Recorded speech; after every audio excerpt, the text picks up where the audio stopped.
দেবাদিদেব মহাদেবের আরাধনা করার সর্বশ্রেষ্ঠ দিন মহাশিবরাত্রি।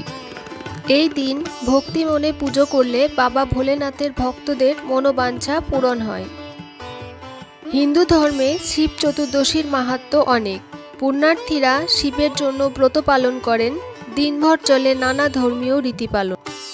পুরাণ মতে এই দিন দেবী পার্বতীর সঙ্গে দেবাদিদেব মহাদেবের মিলন হয়। আবার শোনা যায় এই দিন থেকেই বিশ্ব ব্রহ্মাণ্ড সৃষ্টি করেছিলেন।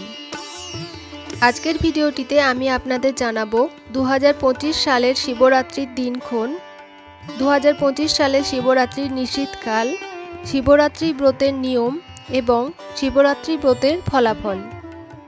এই বছর 26শে ফেব্রুয়ারি বুধবার পড়েছে মহাশিবরাত্রির তিথি।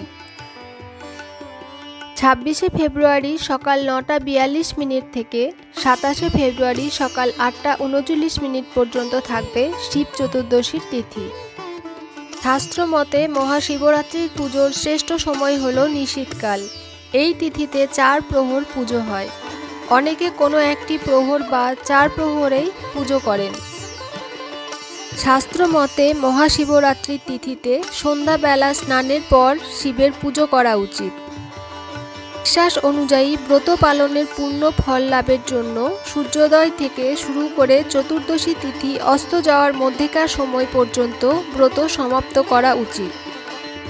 শিবরাত্রির ব্রত পালন করার আগের দিন সংযম করতে হয়। এই দিন সেদ্ধ চালের ভাত বা আমিষ খেতে নেই।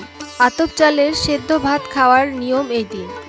এছাড়া এই দিন কেউ চাইলে ময়দার তৈরি খাবারও খেতে পারেন, তবে সন্দক লবণ দিয়েই রান্না করতে হয়। শিবরাত্রির ব্রত পালনের উপকরণগুলি হল গঙ্গা জল, দুধ, ঘি, মধু এবং চিনির মিশ্রণ। যজ্ঞের মধ্যে যেমন অশ্বমেধ যজ্ঞ, তীর্থের মধ্যে যেমন গঙ্গা, তেমনি পুরাণ অনুযায়ী ব্রতের মধ্যে শ্রেষ্ঠ হল শিব চতুর্দশীর ব্রত। তাই শিবরাত্রির ব্রত পালন করলে ধর্ম, অর্থ, কাম, মোক্ষ এই চতুর্বিধ ফল লাভ হয়। জয় ভোলেনাথ।